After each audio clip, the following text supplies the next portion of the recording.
Hello everyone, welcome to lecture 5 of the course on quantum entanglement and non-local games, and I am Dhiraj, and today we will be looking at the rigidity of CHSH game.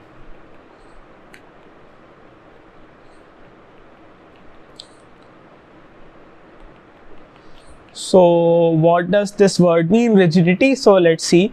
So if you recall, the CHSH game involves two players, Alice and Bob.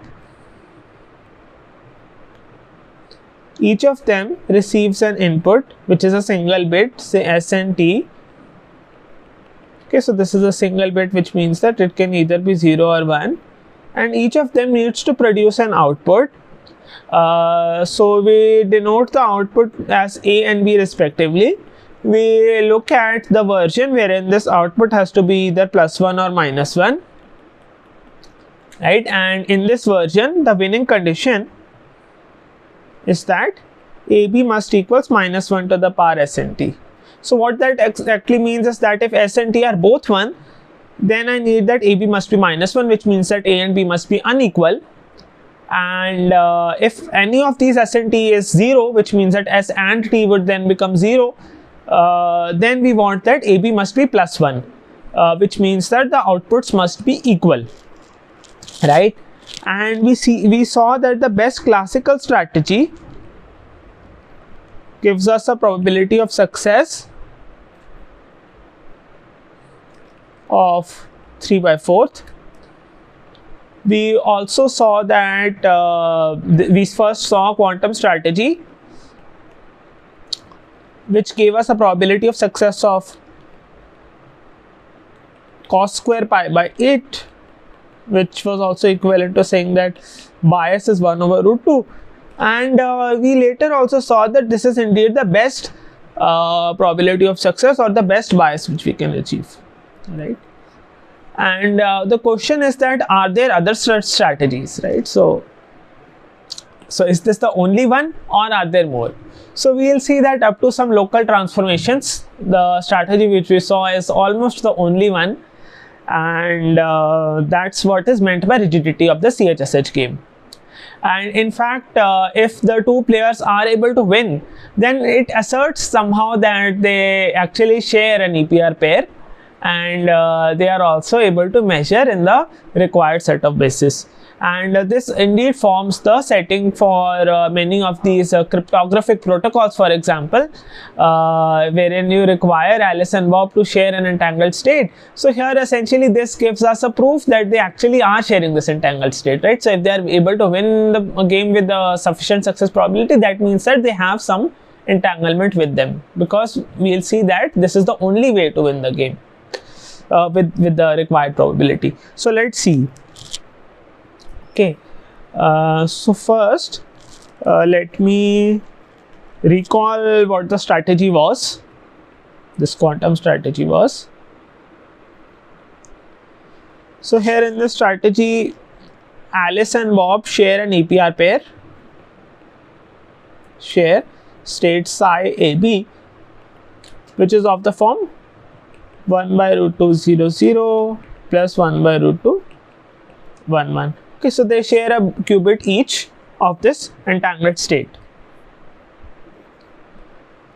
Now on input, say S, Alice measures an observable A sub S. This is a binary observable. So we have already seen, right, what is a binary observable. So it's essentially a Hermitian matrix whose eigenvalues are +1 and -1 only. Okay, and on input T,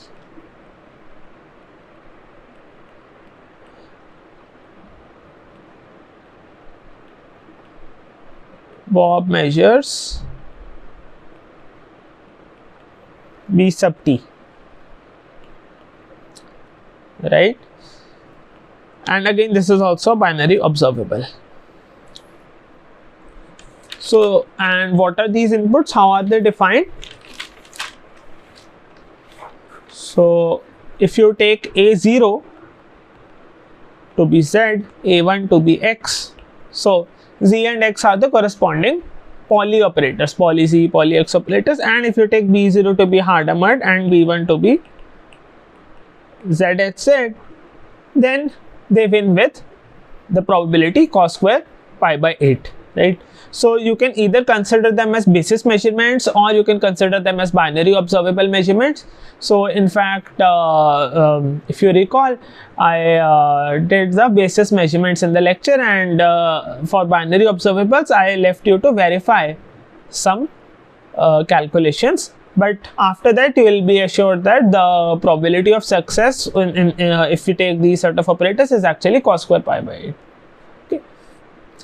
And now the question is that can there be other such strategies, right? So are there other strategies also?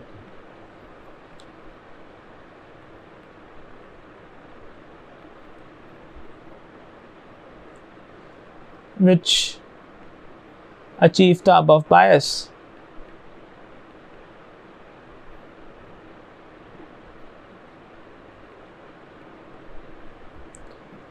So the answer is yes, right? So if you think about it, you don't have to do much. So for example, Alice and Bob can share some extra qubits which are ignored.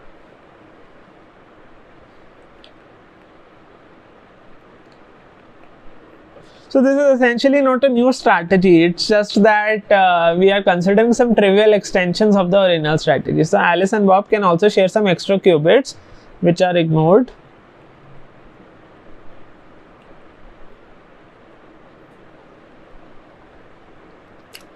So which means that here psi sub AB equals 1 over root 2 0 0 plus 1 2 1 1 tensored with some phi extra or auxiliary. So there are some extra qubits which they also possess, but they never use it, and then you again use the same operators and then you can tensor them with identity, for example, right? So this is one thing you can do. The other thing is that you can also transform your states using some local in a new basis. You can consider some representation in a new basis, and then you can transform the state as well as operators correspondingly. So Alice and Bob can transform their state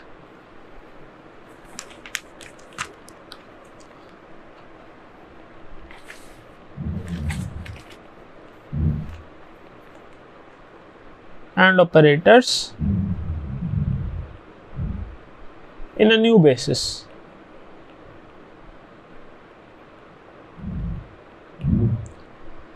So for example, they can transform their state psi to some psi prime which equals UA tensor VB on psi AB. So UA and VB are some unitaries on their respective Hilbert spaces, on their single qubit spaces. But if you transform your state, you also need to transform the operators, the binary observables you are measuring. So if you transform your state in this manner, you also transform this binary observable, and the way you transform it is that you define this as UA tensor VB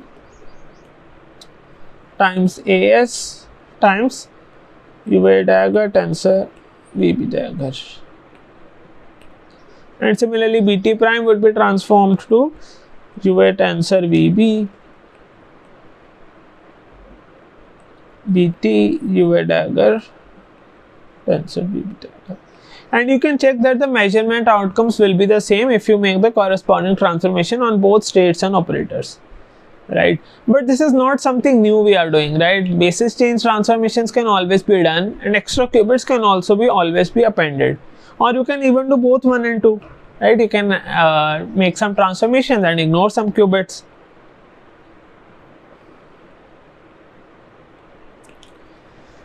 Now the question is that well, these are some basic things we can do, but are there other strategies?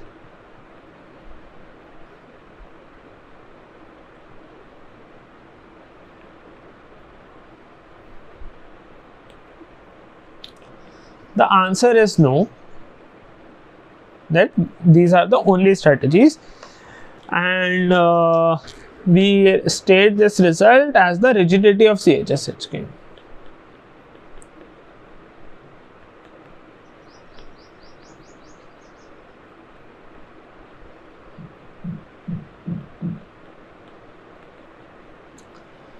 So what this means is that for any entangled strategy,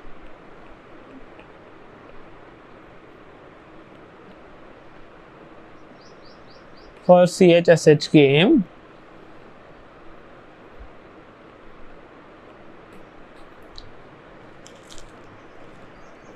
that attains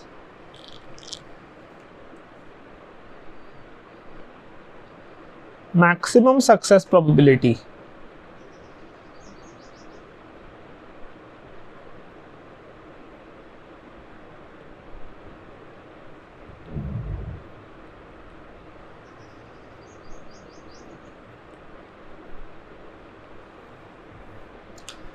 the entangled state is of form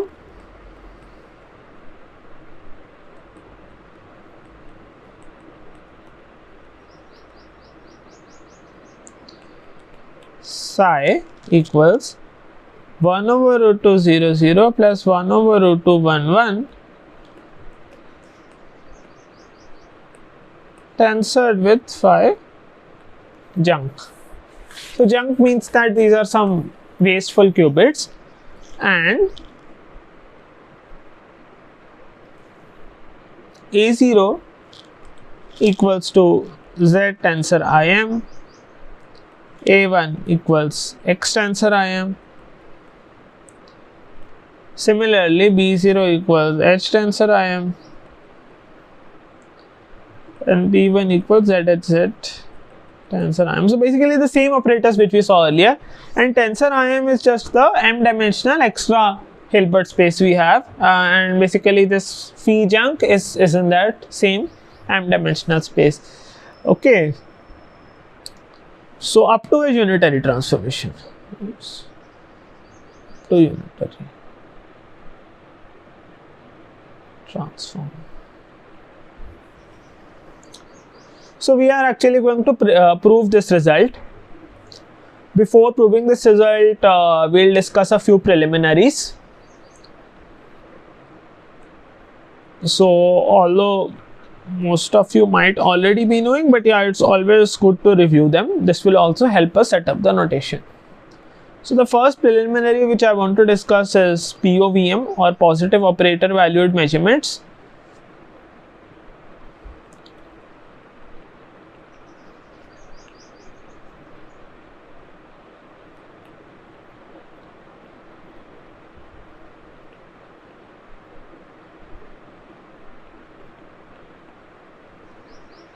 So a POVM consists of a set of operators EIs, all of which are positive, and they sum to identity.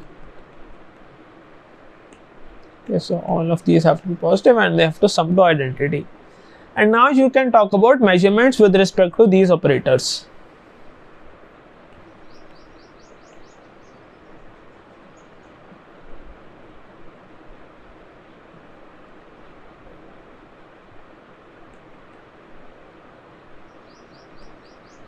So you can talk about the probability of measuring an index I. This is given by psi EI psi. Note that this looks quite similar to projective measurements, but there is one difference, which is that these EIs are not projections, right? So these are general positive operators. So this is some generalized notion of projective measurements. Okay, and in general you can also talk about the state after the measurement, but we won't need that specifically in our case.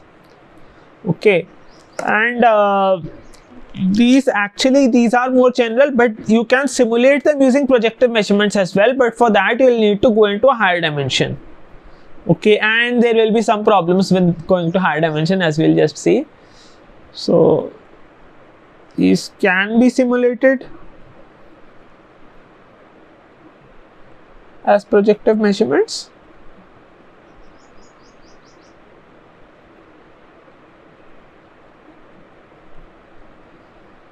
In a higher dimension.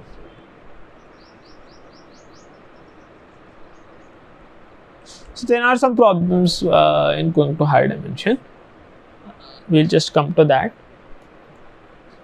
The second preliminary I want to discuss is the notion of Schmidt rank.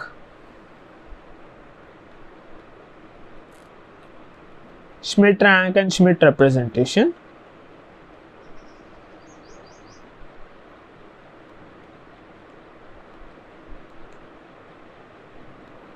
Okay.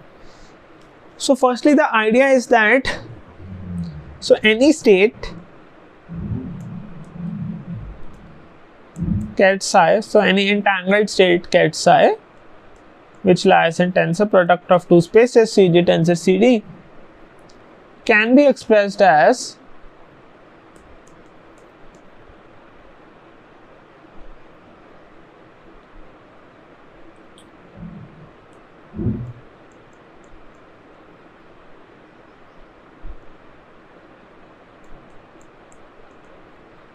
ket psi equals sum over I from 1 to, so let's take a more general state. Okay, let's take CG tensor CD prime.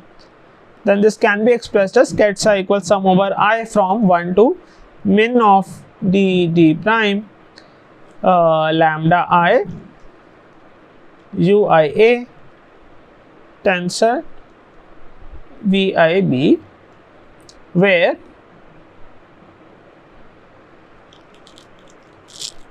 uia and vib's are orthonormal vectors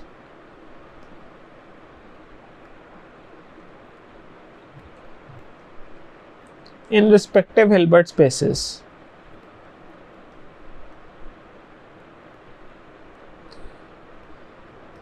Also, the number of non-zero entries lambda i's is called as the Schmidt rank.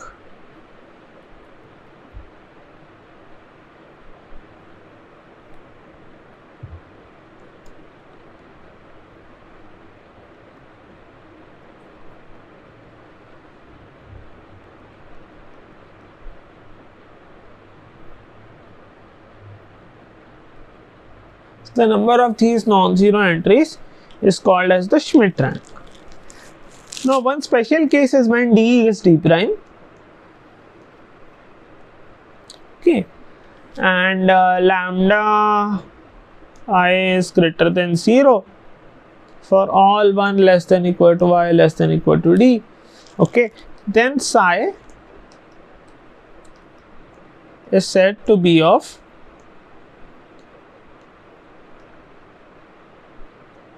full Schmidt rank.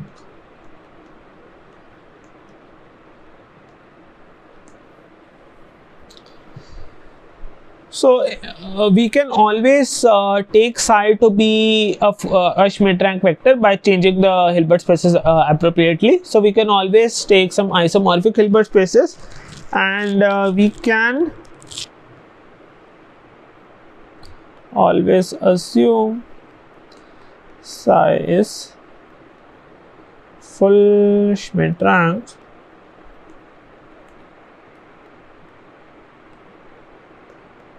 by taking appropriate subspace.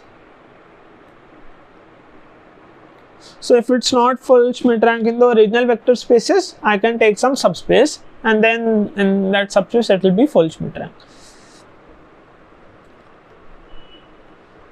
Okay. But the issue is that suppose if we want to work with projective operators as well as we want to work with full Schmidt rank, right? So if we want to have best of both worlds, is that possible? Because the thing is that if you want to move to projective operators, you might have to go to a higher dimensional vector space. If you want to go to Schmidt rank, you might have to go to a low dimensional vector space. So how do we deal with both of them simultaneously, right? Okay, so here's the issue. So problem with projective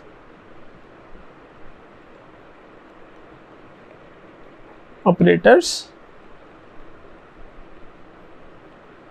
So what's the problem? The problem is that we may lose the full Schmidt rank property in moving to higher dimensions. So we can get to projective operators. So any POVM can be simulated as projective operators in a higher dimensional Hilbert space. But the issue is that we may lose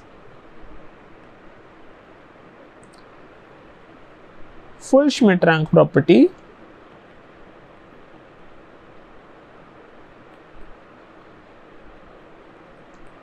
in moving to higher dimension.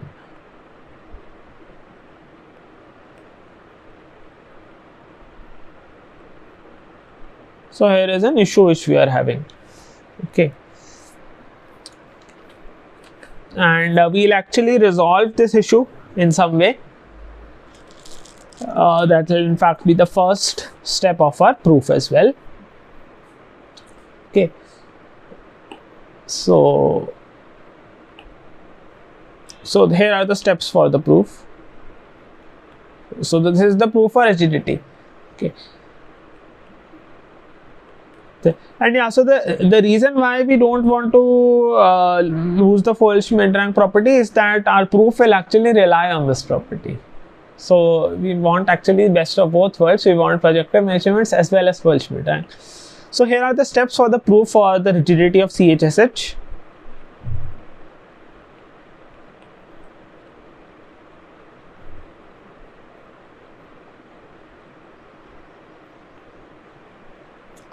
So step 1.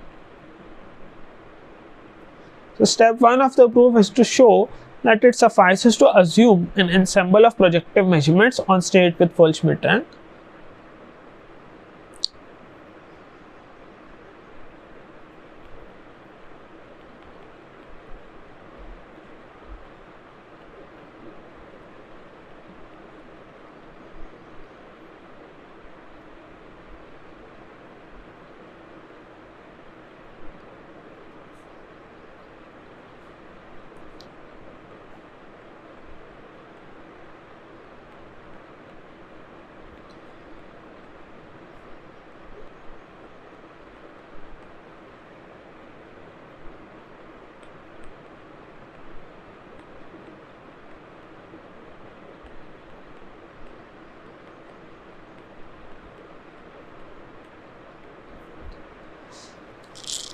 Okay. Here specifically we will be able to prove this because we have actually two outcome measurements, right?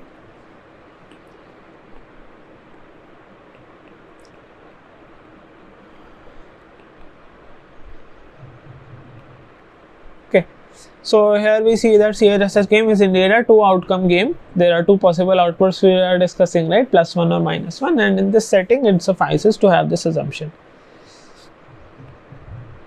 So next we have the second step of the proof. Here we will show that, so if we can actually deal with projective measurements, we can equivalently consider them as binary observables, and then we will be able to show that we have binary observables, corresponding binary observables A0 and A1 for Alice. Okay, and we have to show that these binary observables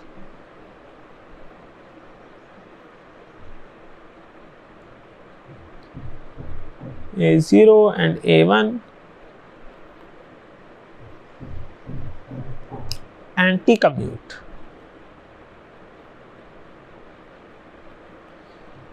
That is A0 A1 equals to -A1 A0. This is the property which we can show. And the third step is to show that anti-commuting operators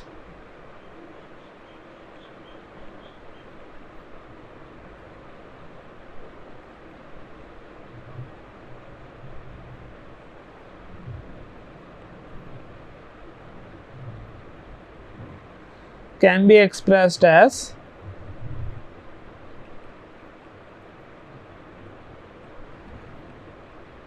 A0 equals X tensor IM, A1 equals Z tensor IM in a new basis. And once we derive the relationships for A0 and A1, then essentially essentially then we will be able to show that can show corresponding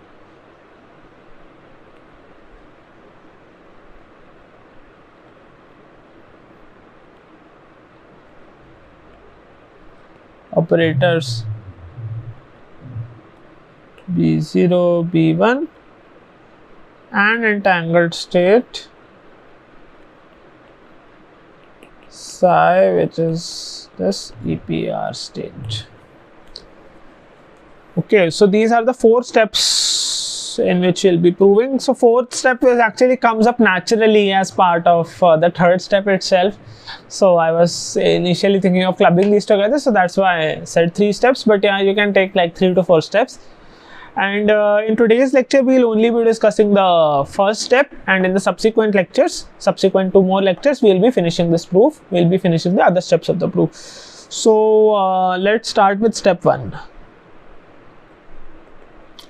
So step 1 is to show that it suffices to assume an ensemble of projective measurements on a state with full Schmidt rank. Okay. So suppose, let's say that on input 0 and 1, suppose, okay, so let's work in a more general framework. Let's not even talk of this CHSH game. So suppose we have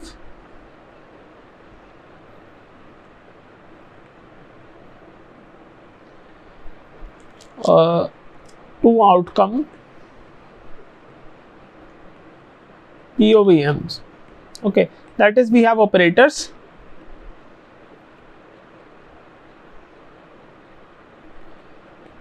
E0 and E1 where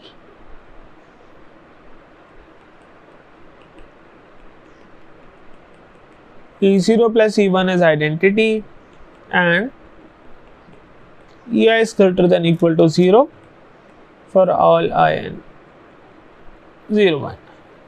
Okay. Then there is a basis beta where E0 can be expressed as a diagonal matrix.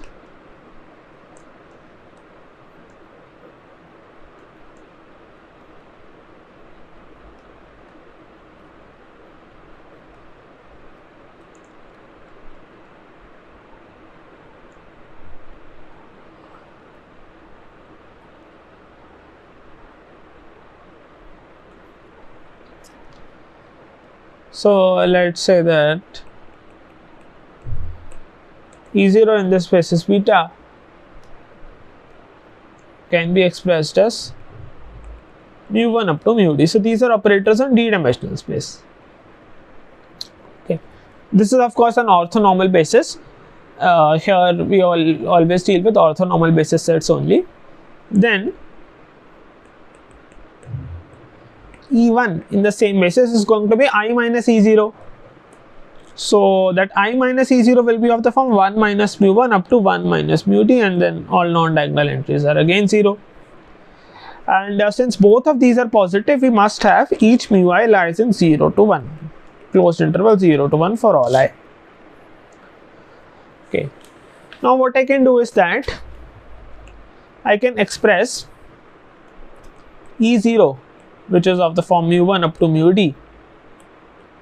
I can express this as sum over I mu I pi I. Okay, let me use superscript here. Okay, let's fine. So it's mu I pi I, where pi superscript I is of the form 1, and then rest of the diagonal and non-diagonal entries are 0. Okay, so it's 1 in the ith position. So this was actually pi 1 I wrote earlier. And rest of the non-diagonal entries are all 0. So we have 1 in the ith diagonal position. That is how pi I is defined. And rest all entries are 0, diagonal as well as non-diagonal.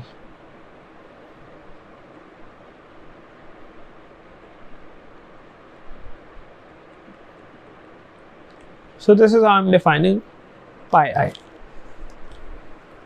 Now the probability of measuring 0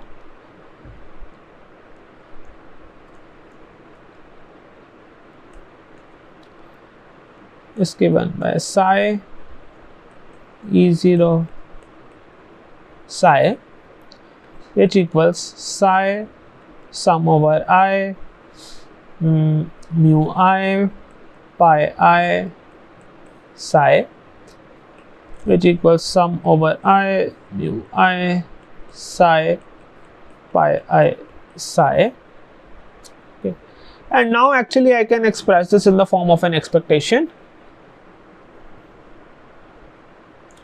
So I can write this as expected value of quantity psi sum over I xi pi I psi, where xi's are now random variable,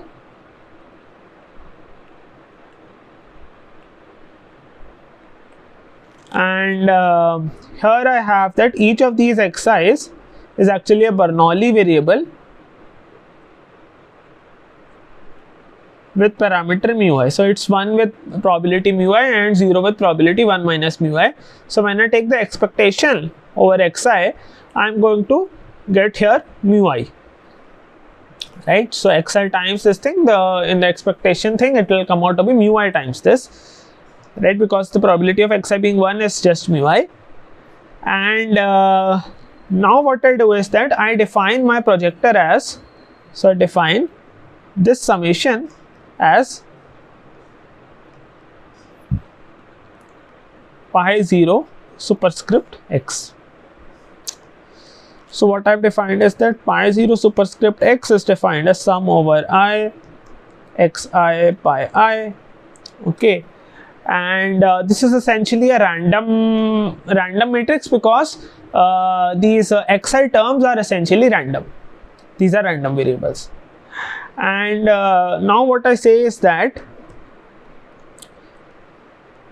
measuring E0 E1 POVM is equivalent to the following process.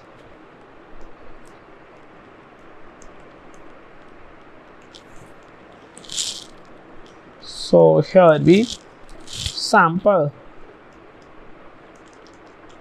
xi as a Bernoulli variable with parameter mu I, set pi 0 x as sum over I xi pi I and pi 1 x as I minus pi 0 x. So you have to verify that this is indeed a projector.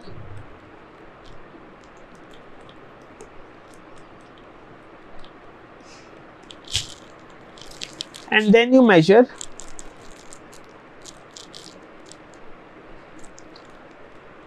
projectors pi 0 x pi 1 x. So this essentially gives us the following lemma. So for any two outcome POVM,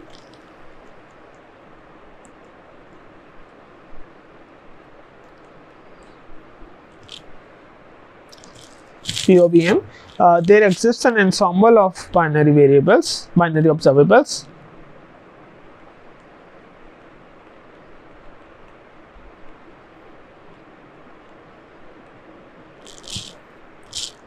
So I am labeling this ensemble by AR such that sampling R and measuring AR is equivalent to original POVM measurement.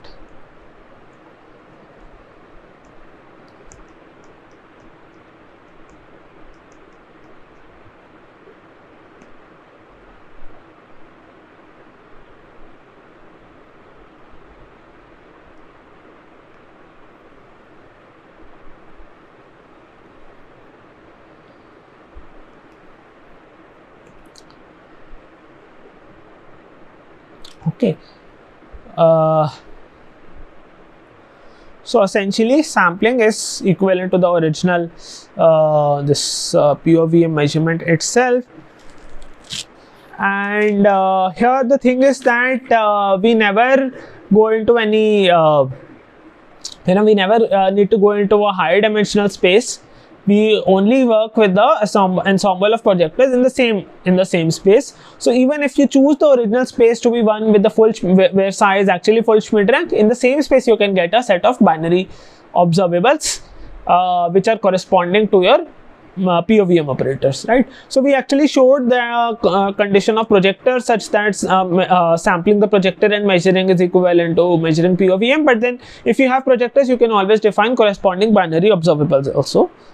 So here, for example, if I have pi 0x and pi 1x, I could consider the binary observable as pi 1x minus pi 0x, or pi 0x minus pi 1x. That will give me the corresponding observable. So it's pi 0 minus pi 1. So this will be a sub x. Yeah, so this finishes the step 1 of the proof. So for example, in this game of CHSH, wherein we know that condition on their inputs as and T, Alice and Bob need to measure an observable. So here, instead of measuring say a POVM, we can always say that we are measuring these projectors or correspondingly binary observables, right? And we can assume that the state psi which they are sharing is always of full Schmidt rank. So we will show that assuming this condition in the next lecture, we will proceed with the next few parts of the proof. We will show that in the end of this series of lectures, next couple of lectures maybe, we will be able to prove that the strategy which we have discussed so far is indeed unique. So thanks, bye.